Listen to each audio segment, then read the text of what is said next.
Masih bersama saya Ibnu Fadil, pemirsa Anda kembali menyaksikan 3 berita utama Kaltim hari ini.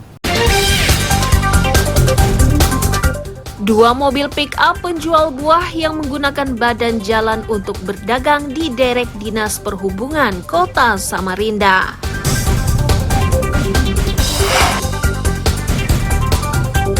...26 orang jaringan narkoba di Kabupaten Berau ditangkap polisi bersama barang bukti.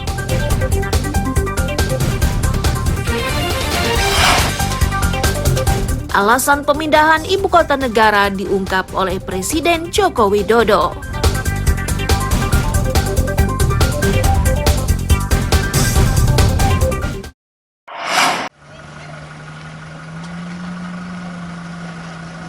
Pelaksanaan pembangunan ibu kota negara Nusantara di Sepaku Penajam Pasir Utara hingga Rabu siang terus berlangsung. Berbagai infrastruktur mulai dari gedung dan fasilitas lainnya masih terus dikerjakan. Kamis siang, Presiden Joko Widodo kembali bertandang ke IKN untuk meresmikan sejumlah proyek, salah satunya adalah pembangunan Bank Indonesia. Kepindahan kita semua dan termasuk dalam pidatonya, Presiden menjelaskan alasan pemindahan ibu kota negara. Salah satunya adalah pemerataan. Ia menyebut jumlah penduduk Indonesia saat ini mencapai 278 juta jiwa. Dari jumlah tersebut, 56% hidup di Pulau Jawa. Kondisi serupa terjadi pada roda ekonomi yang 58% diantaranya berada di Pulau Jawa dan Jakarta. Aksa rupa siap mengawal perekonomian nasional dari jantung ibu kota Nusantara. Masih ada yang bertanya kepada saya, Pak, kenapa kita pindah ke Kalimantan Timur, pindah ke Nusantara? Masih ada yang menanyakan itu kepada saya. Supaya kita tahu semuanya bahwa penduduk kita saat ini sudah 278 juta. Dan 56% itu hidup di Jawa. 56% dari 17.000 pulau yang kita miliki, penduduknya ada di Jawa, 56%. Dan yang kedua, PDB ekonomi. Perputaran ekonomi kita 58%, 57-58% juga ada di Pulau Jawa.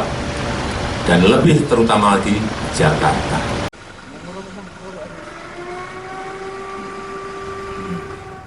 Agar pembangunan dan perputaran ekonomi lebih merata, maka jalan terbaik dengan memindahkan ibu kota negara.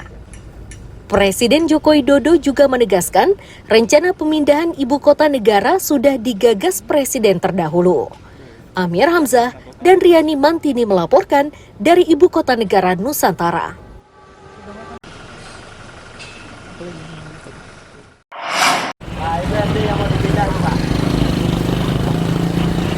Sekolah Dasar Negeri 020 di Sepaku, Penajam Pasir Utara inilah yang menjadi salah satu sasaran Presiden saat berkunjung ke ibu kota negara Nusantara.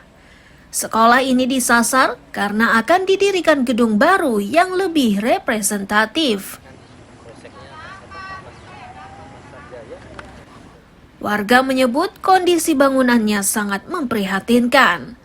Saat hujan, lingkungan sekolah terendam hingga kedalaman setengah meter. Akibatnya, aktivitas belajar mengajar terhambat dan peserta didik diliburkan. Itu terjadi akibat letak bangunan berada di dataran rendah. Mama.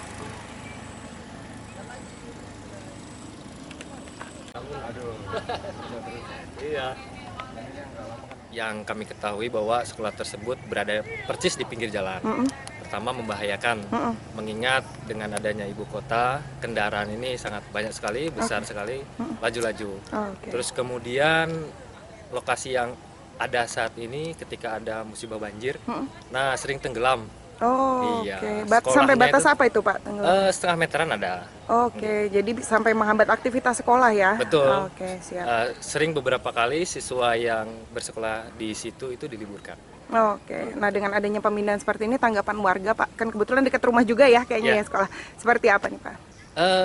Kami sangat menyambut positif.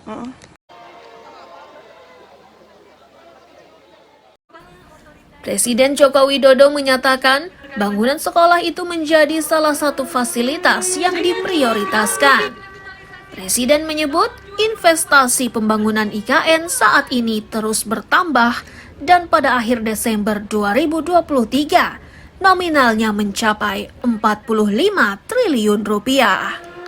Dengan ini, groundbreaking revitalisasi SD Negeri 020 Sepaku resmi dimulai.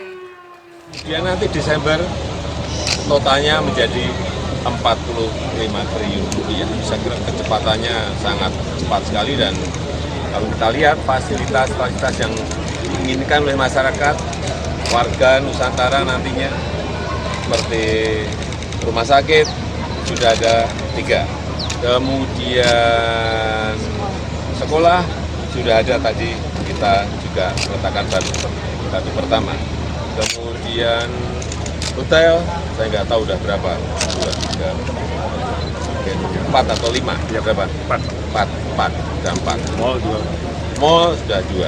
Artinya ini memang bergulirnya begitu sangat cepat dan saya harapkan Ketua Otorita IKN bisa melayaninya juga dengan cepat.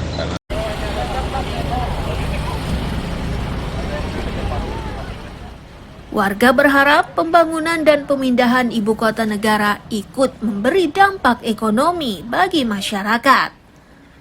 Mereka juga menghendaki agar dilibatkan di dalam pembangunan dan tidak menjadi penonton di negerinya sendiri. Amir Hamzah dan Riani Mantini melaporkan dari Penajam Pasir Utara.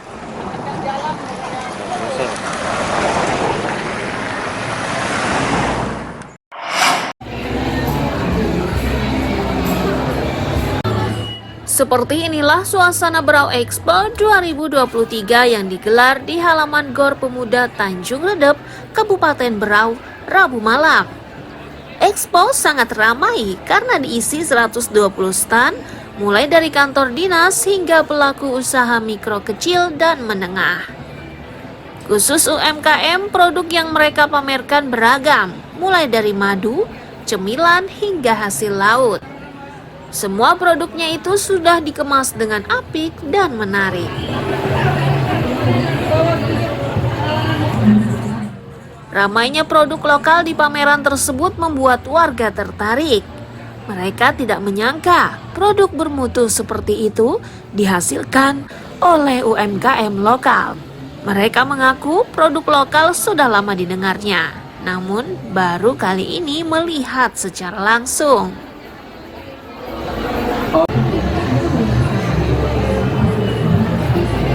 Baru pertama kali di sini, baru pertama. Tapi kalau mendengar berita, kita sering mendengar di Berau Terkini atau apa ada.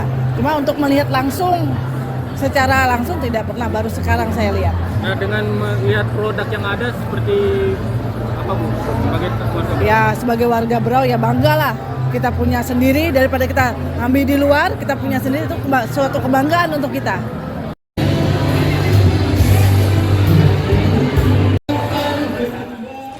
Ramainya produk lokal ini tidak lepas dari rumah kemas.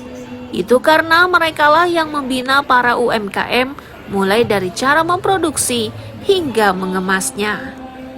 Pembinaan itu tujuannya agar produk UMKM Berau tidak kalah dengan daerah lainnya.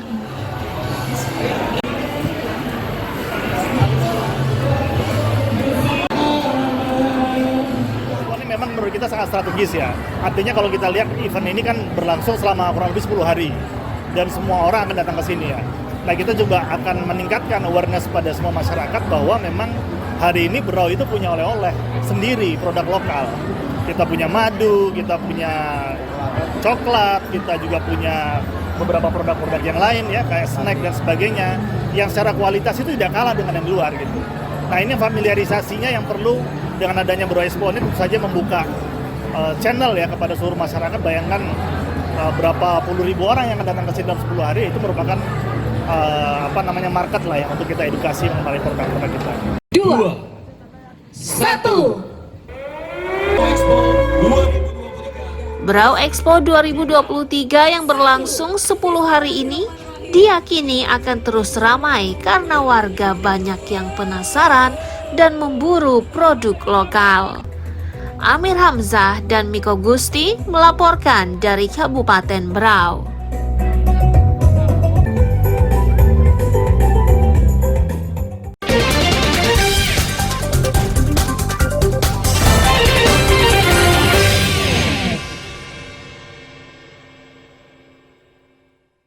Pemirsa, berita tadi menjadi akhir kebersamaan kita pada pagi hari ini.